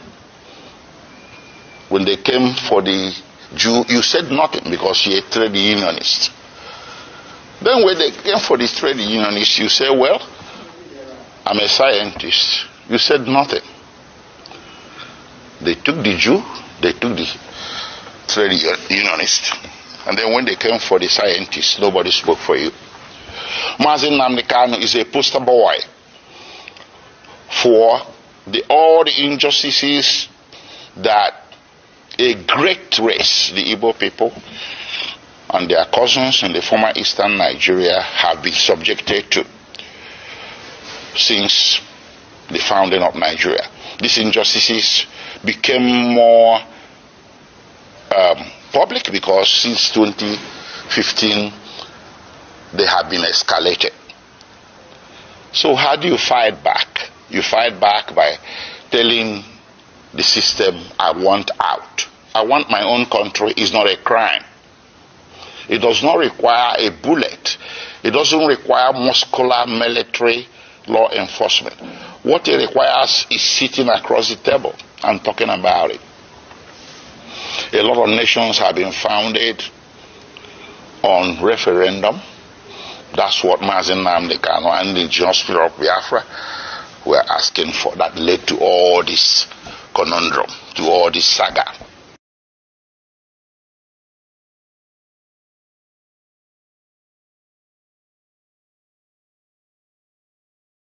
All right, we heard everything Barrister Lloyd said here. We hear, we understand them. We hear them, we understand them. Everything we talk, everybody hear them. The reason why Nigeria get the leg to hold Nnamdi Kanu reach now with me and you day. Now the first day where they carry and go court as their plan with a G4 so that a G4 no go come they there make it be say in lawyer no day they go do waiting they want to carry and go back. That under normal circumstances that day now the day where a G4 the criminal person wey say be erudite suppose stand tell you say this man you no suppose keep him, you no suppose try him. Waiting how you bring him back. Nigeria go judge their own judge him because it's your phone no it's your phone. You can come on to channel television. I was not informed. But Ejiofor was the one who planned his kidnap from Kenya. Ejiofor was the one who was there to snap pictures to confirm that he has been brought back to Nigeria to collect his money. That was why they covered Nnamdi Kanu with huge. So make you don't know who see him and who no see him. You see how wicked the people dey. And you think say your life don't finish. You think say your life done better. Your life will never better now. Misery, name they come. Your misery they start. All this evil where they don't do finish. Now the evil when they remember, they go to fight against the coming of Biafra. But they no go fit stop Biafra. They cannot stop Biafra. I tell you, they no fit. They no fit stop Biafra. Biafra will come. Yes, Biafra must come.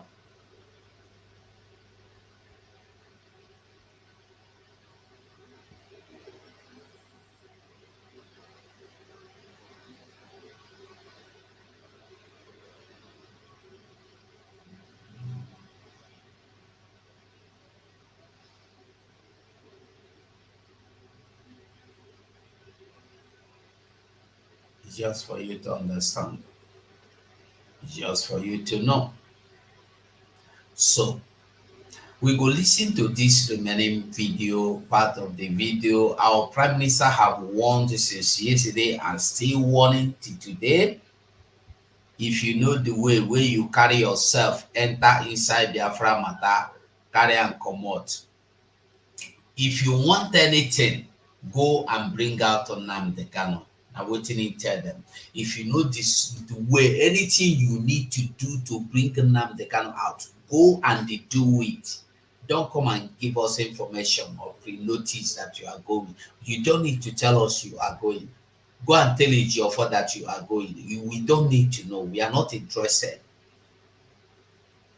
Go and bring Nnamdi Kanu out.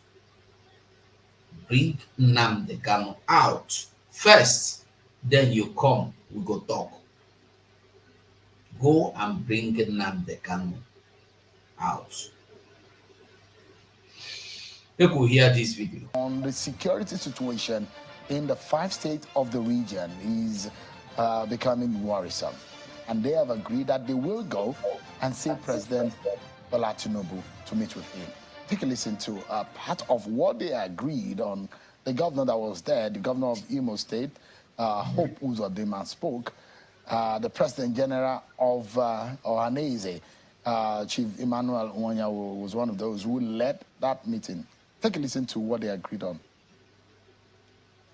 We have identified insecurity, that is the problem of Southeast for now, and these are the front burner, and they must be addressed.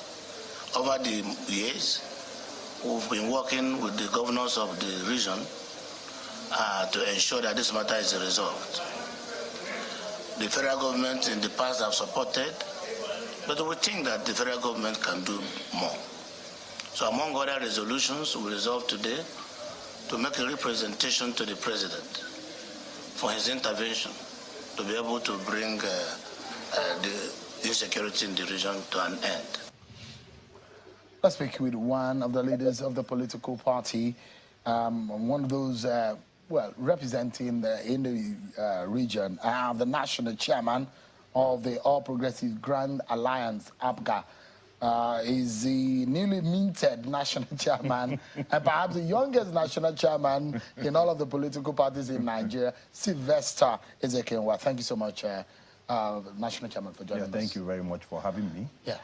This very serious, burner within the polity of the Southeast Nigeria. How bad are things in terms of security? The sit at home is a major issue, isn't it? Yes, there are a whole lot of issues, not just the sit at home. At least when you talk about the sit at home, you're talking about the economic implications on the economy of the Southeast. Then there is the issue, which is the major one of the issue of security of lives and property. So there are criminals masquerading as agitators who have hidden in various bushes or forests around the Southeast, with the whole notion that they are probably agitating for the release of Nnamdi Kanu. And every now and then, they come out, they unleash mayhem on the innocent citizens of Southeast Nigeria. And we've had track record of wanton kidnappings, killings, at least from, I should say, between 2020 till date. In fact, there have been numerous reports about the number of lives that have been lost. Security men, innocent civilians, so many property bonds, police stations, and what have you. So it's a very serious issue, and I'm very, very happy when you played the video of the meeting of Southeast leaders that was held at the Imo Government Lodge. There is a consensus of opinion around the Southeast, and that reverberates around Nigeria now, that there is need for the presidency or the federal government to wade into this crisis. And one thing that keeps reoccurring is the issue of Nnamdi Kanu. I will draw an analogy with the biblical injunction that you try and separate the wheat from the chaff. Now, there are so many armed men, non-state actors, camped in various bushes and forests around Southeast, claiming that they are agitators and that they will not stop the unrest until Nnamdi Kanu is released. There have been several statements issued in the past. In fact, you will see some faceless group wearing masks saying that whoever you are, once you're a political appointee or a government official around Southeast, if they get you, they're going to eliminate you. Of course, in Anambra State, I think it was in sometime last year, we lost a House of Assembly member who was gruesomely beheaded. So these are among the issues that the Southeast is facing. And I always say one thing, no matter the form or manner of an agitation, once a criminal is in the forest, he has to fend for food. So where is Ebubo Ago in all of these, in the scheme of things? Because we thought that the Southeast Security Network, the Ebubo Ago, was supposed to come as a mitigating factor. When you say to clear the bushes of the Southeast region. When you talk about the Ebubo, you recall that there was really no consensus of opinion around that. Like in Anambra State, we don't have Ebubo. Or you have the Anambra. We have the Anambra Vigilante Services. Yeah. Now, I can tell you for sure, another issue that is really at the heart of all these things is the issue of policing within the context of the Nigerian Constitution. Because the Ebubo you're talking about, there is a limit to the nature of arms that they can carry. For example, anyway, I beg you, try and like this video. Bikonu, like this video. Divine precious and there. We're going to like this video. Okay, now, as this man now was speaking, something occurred to my mind. This Babago, I want you to remember something. When this Babago was formed in 2021, Dave Umahi was the leader of the Southeast Governors. And the Dave Umahi lead the front for establishment, inauguration, or formation of Babago. But why is it that this Babago is only in Imo State? Have you found out that Babago is only existing in Imo State? Have anybody come to find out? Because Babago is not in Anambra, it's not in Abia, it's not in Ebonyi, it's not in Enugu, it's only in Imo State. Have you noticed that? As a man, the talk now, everything just occur for my brain. But now waiting all of them go agree to bring. Why no they for their state? Now only hope of them will carry them. You see, these people, the lies and the cooking evil cauldron when they cook, now they go drink them. They go drink them. They go drink them. In Anambra State, where we have the Anambra Vigilante Services, the AV, the Anambra Vigilante Group, they've really tried as much as possible to try and quell these insecurity issues around Anambra State. And I know that there are similar groups around some other Southeast states. But the problem is, Ozoma Donald, you have time to listen to. We are just listening to him. Don't get agitated. No verse for waiting in the talk. Just look. When you pick the ones, you get some things where you talk here. One make we hear. Forget waiting in talk. They call you terrorist. They talk of calling you kidnapper. The man he's telling you that was kidnapped was a politician that died for political matter. Now, in fellow politicians behead them for Anambra before Enugu State. The one day he kidnapped and wanted to break his leg, God to save him, he no die. That one no day. That one, a wife will come out to shout to say, "Na Dave Umahi carry my husband though," and the woman was able to come and give her that because she not there for Nigeria, she there for Canada. He come out to come shout, "Dave Umahi, oh my husband, they want kill him." If that one wife no child that they go send a Simon Ekpa kidnap him. The man who Simon Ekpa no even know.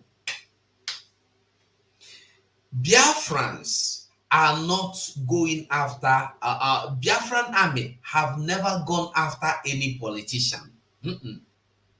They are now engaging in the army that are blocking the land, the roadblocks. They want to dismantle all roadblocks from our land. So no politician, if any politician get assassinated or get murdered or get fired, they should look for a political opponent where they fight. That them know we are not politicians. Our army know they fight politicians yet until the time comes. Remember, our prime minister said, what we are doing is that when we get to that mountain, we will cross it. Whenever we get to any bridge, we cross that bridge. You don't think of bridge where you never get. We will get to that bridge. We will cross that bridge. So if politicians like before now, where would they hear? Before our prime minister come into the scene, politicians, they're not politicians. Politicians always die. They always mort each other. So those ones who know they bother me, I know they're interested. I know they even listen to him for that side. The security forces, talking about the traditional security forces, the conventional security forces, the police and the armed forces, have really been demoralized in terms of the number of men that they've lost. Because this thing comes more or less in the form of a guerrilla attack. And that's why the consensus of opinion around the Southeast is that since there is a key actor in all of this who is in detention and who purports to be the reason why these criminals have been engaging in the form of criminality that they are doing in the Southeast, that there is need for President Tinubu to intervene by releasing Nnamdi Kanu so that there can be a serious roundtable discussion around the Southeast. Isn't there a judicial or a legal question? Because the case is now before the Supreme Court, and the issue of his bail and the termination of the substantive matter before the apex court is there. If you recall, wouldn't that be? If you recall, I did author an open letter to President Tinubu, which was published on some newspaper of this Sunday Sun.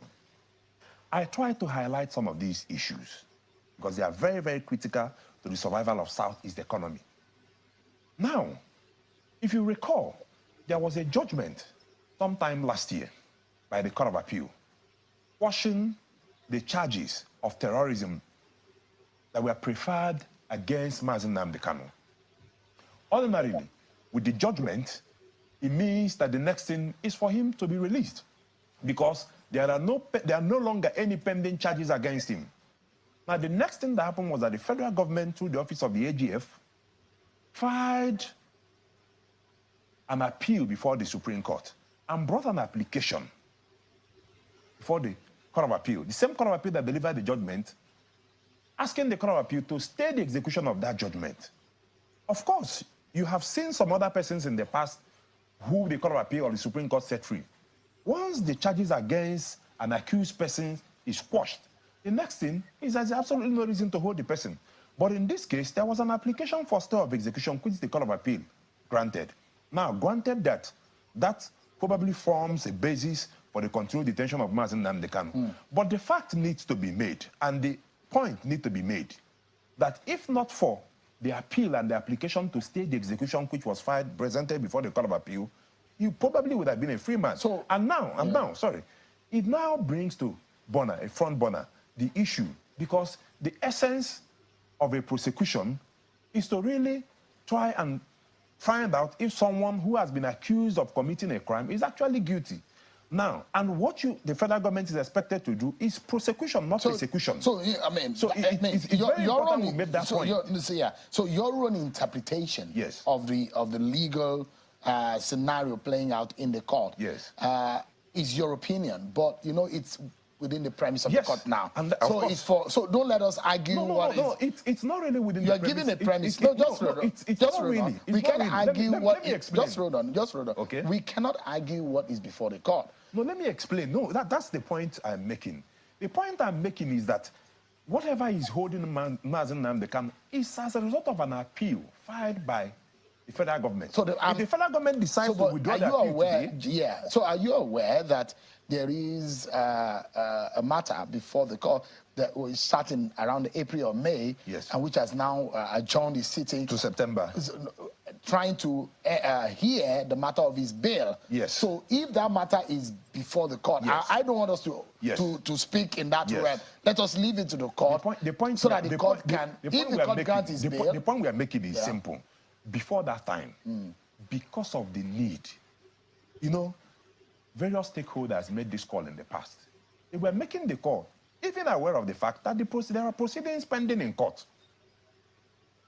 If the federal government decides today that as a matter of urgency to hearken to the calls of various leaders and stakeholders from the Southeast, there are options available. I'm a lawyer. The Office of the Attorney General of the Federation can withdraw the charges preferred against Nnamdi Kanu. They can be so that is the prayers of the leaders of the region, including Governor Chukwuma Soludo. That what we've been asking.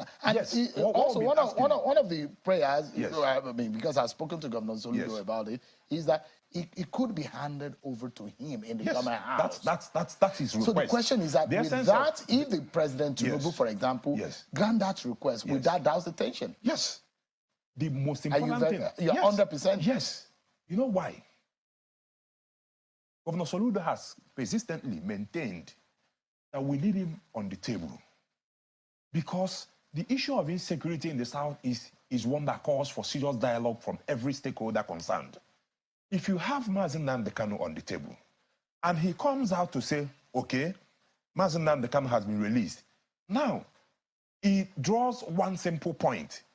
Any other person, any other group, no matter the ages, no matter the agitation you say you're doing, once you still remain in the forest or in the bushes, it means you are no longer probably agitating for the release of Nnamdi Kanu. Now we label you a pure criminal. So let me deal with you decisively. Let's anchor on this point. I mean, on one hand, the clamor for the release of Nnamdi Kanu. That's one hand. Which there are those who say it might not solve the problem because there are guns already in the hands of some element. Because you have also ascribed the fact that there are criminal elements who are also masquerading as agitators. So how do you clean up the Southeast region? Because all of this scenario had brought this tension in the region. Now, and don't forget, there is a Simon Ekpa.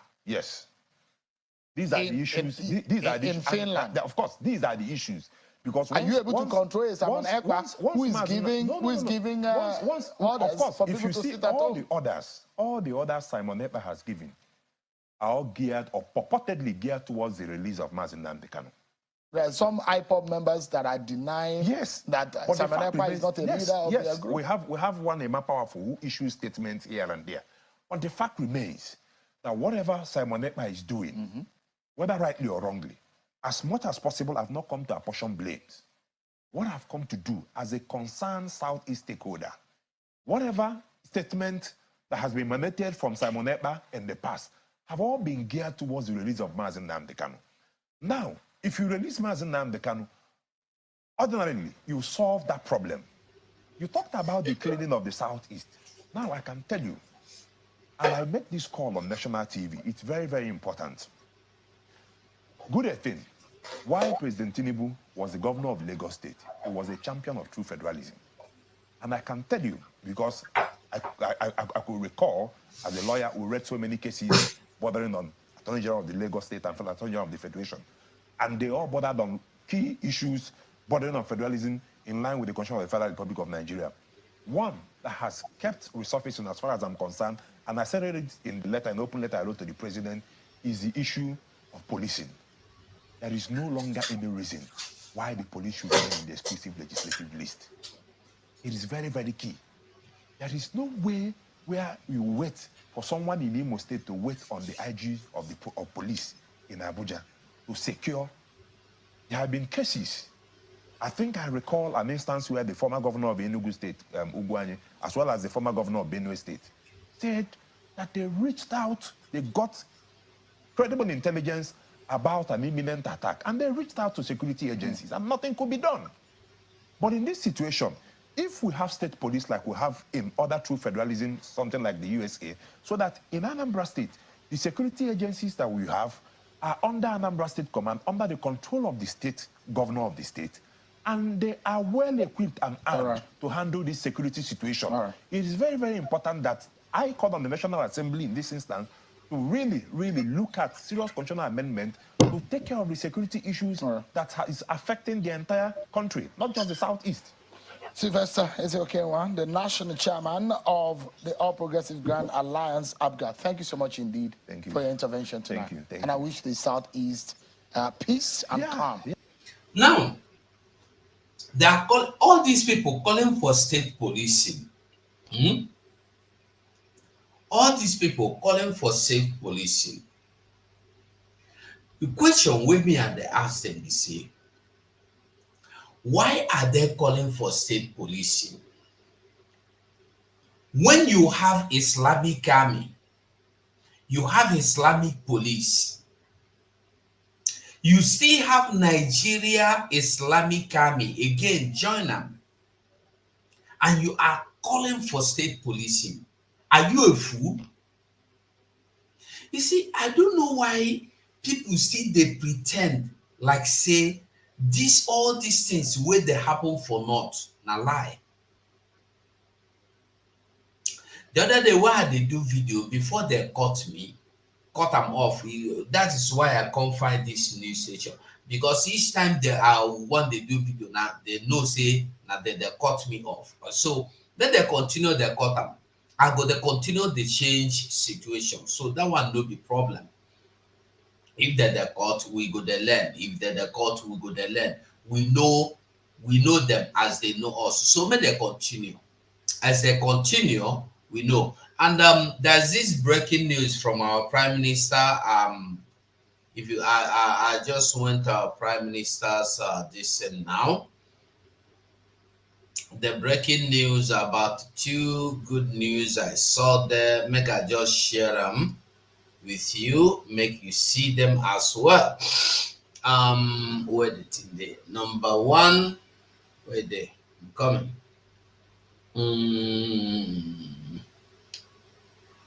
Twitter. Okay.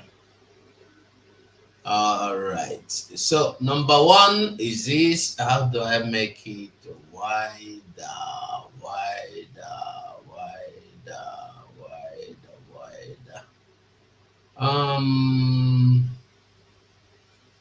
Full. Put them here, uncle. No. Put them here, uncle. No. Put them here, uncle. Okay. Anyway, whether they full or they full, the important thing is that I will pass the message to you. And the message is this. The message is this from our Prime Minister's desk. It says, Voice of Biafra direct in Urobo, Isoko State today. As we promised Biafrans in Urobo, Isoko State, that the Biafra satellite radio will be live in that state after former Ebonyi. Today, 8.7 today, 8th of July 2024, the Voice of Biafra 97.5 FM radio is live and direct in Urobo, Isoko State. So if you have any member of your family in Urobo, Isoko State, tell them to go and tune in to 97.5 FM. The radio Biafra is live. Everything that happen gradually. Yes, my sister said here that PM told us, our PM told us he has a template. So he is following this task systematically. Yes, he said it. He have the template. You will not drive him into your template. You are going to follow him. You must follow him. That is why you see Musa stranded, Musa confused, Musa tired. Because his plan is that if he come out, he do go, their friends go come out immediately, come full on the drag, come full on the fight. He no say no be so. If you come to go, everybody go look you, laugh. Our Biafra, when they say they don't finish all the Biafran army, what happened? You see anybody talk to them? Everybody Biafrans keep quiet. They say they don't go destroy the camp, they don't put us everywhere.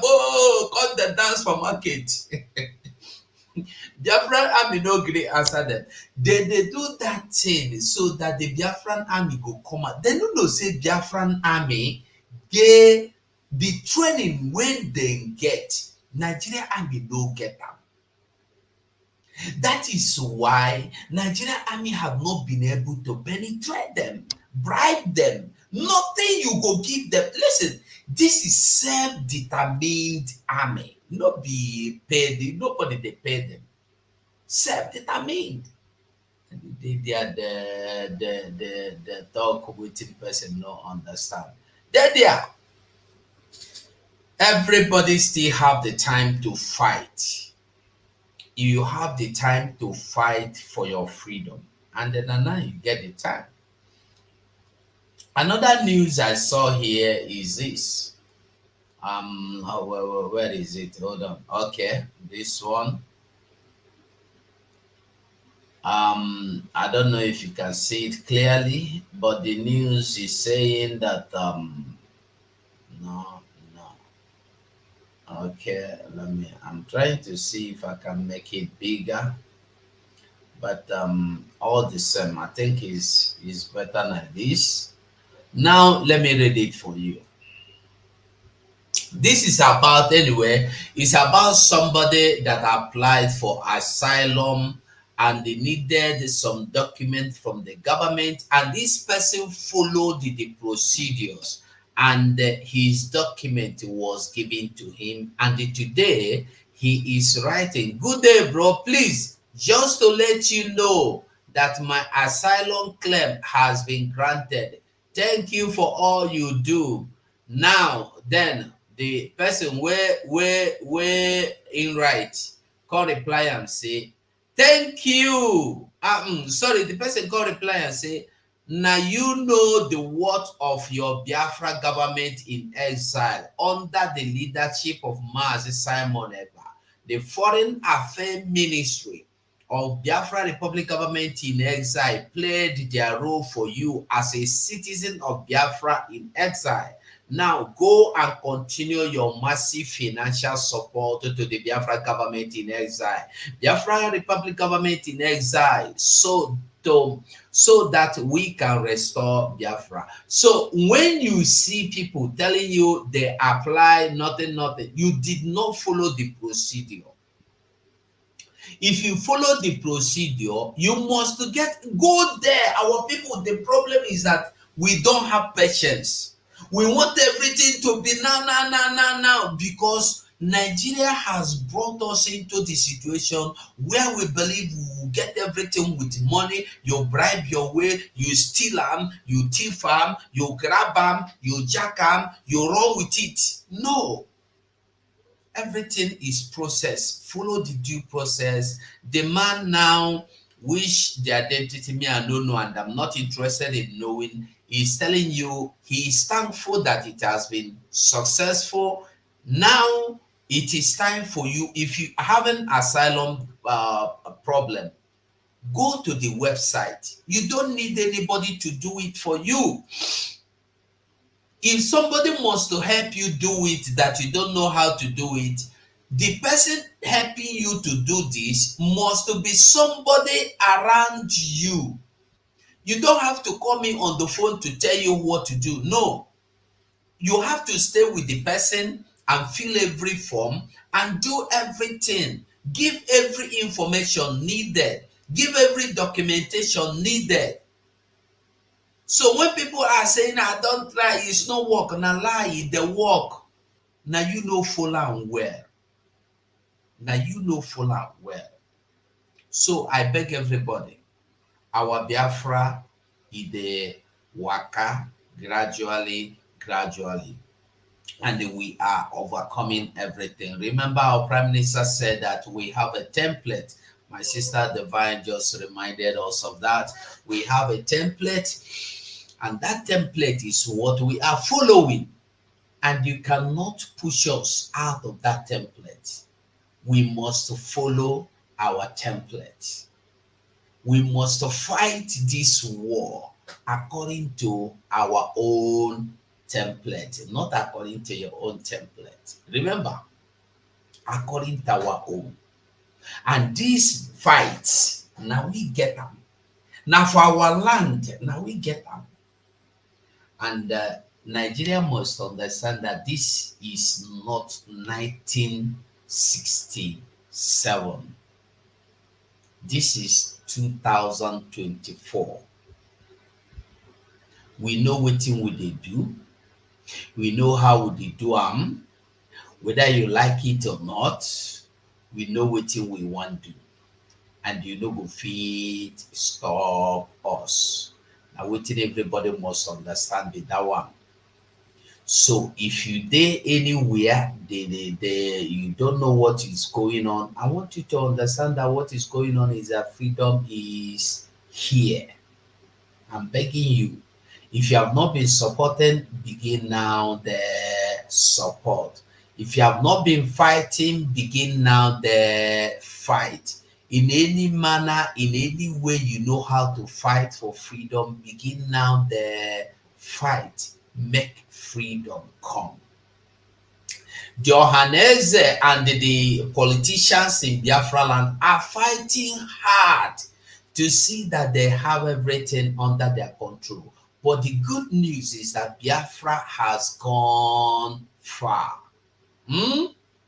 Biafra go Biafra have to go Jewara since they don't even understand. The thing say we still dey there with them, they look them for face on the plane. No, Biafra has gone far. We have moved on. We don't move on. We don't move on. So I want everybody to get it and understand it and put out for mind and know for mind and know for head that the only way is Biafra. Is Biafra or Biafra. Get this now. Put them for your head. Understand this now. We are going home, my people. We are going home. Tell everybody you know we are going home and we must go home. Period.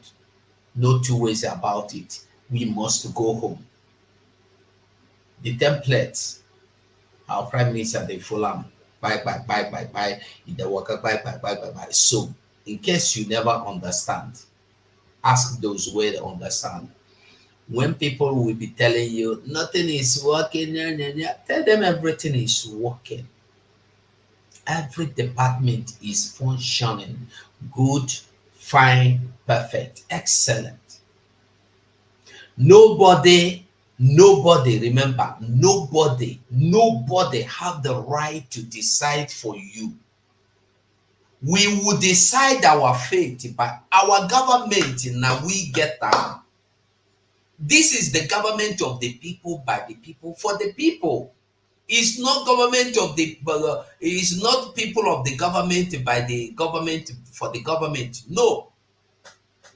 Where they pay you 18,000 naira and they are buying cars worth of $200 million. One person or one car. To the point that a senator is using a car to do share in his sitting room. Use a car of over $200,000, if not $500,000, to do sitting room, to decorate his sitting room. And when asked, he said, because the car is too much, there is no more space. I have to put this one here because I like it. That is the car. You don't need the car outside. You see the criminality that Nigeria don't form, put for people's head. Acquiring.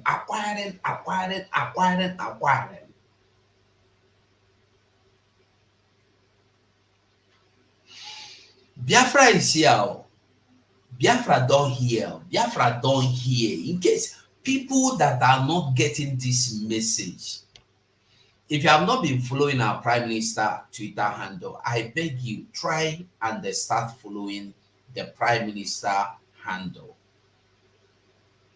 Try, start the follow. So you go there understand waiting we there tell you or waiting we there talk. Start the follow our Prime Minister. I beg. I don't know why no come out now. Try to follow our Prime Minister. It's important because when you follow our Prime Minister, it go help you, it go help me.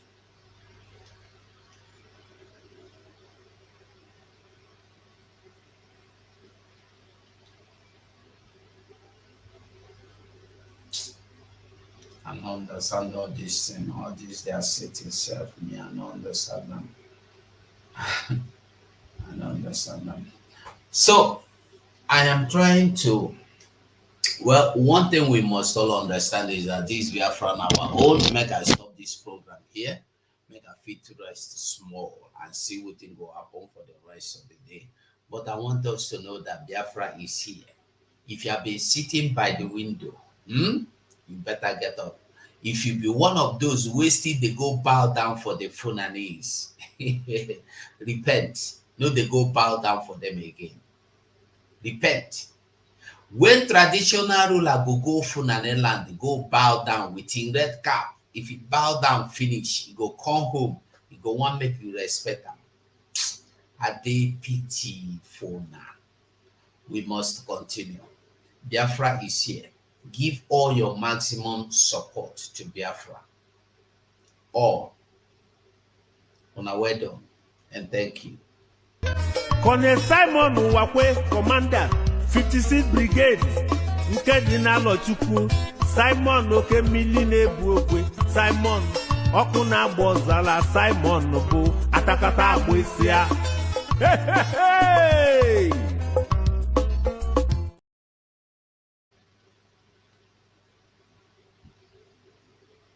Someday rise up, you tell me back up. Simon and could stand tall over before we go far. We are first no go tire. Together we stay strong. With love and support, we go sing this unity song. Simon, we did you. Prime Minister, now you be. Biafra, we did thank you. Falling like you give me see. Feet to get moved to do it. Hearts to beat for our land. Hope they rise like the ocean. With Simon we dey stand.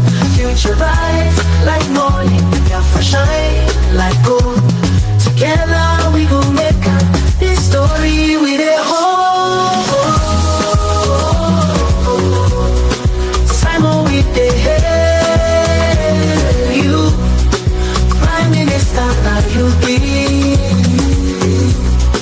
Biafra we dey thank you. Falling light you give me see. Future bright like morning.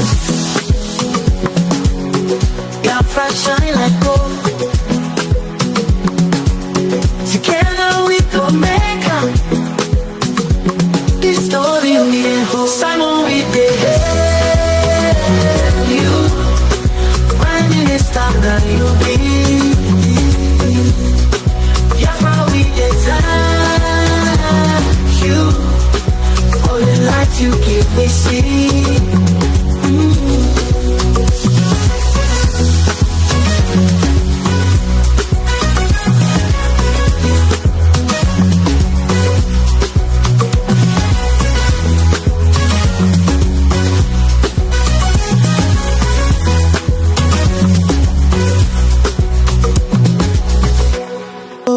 Thank you, my Prime Minister. Powerful, you stand so tall.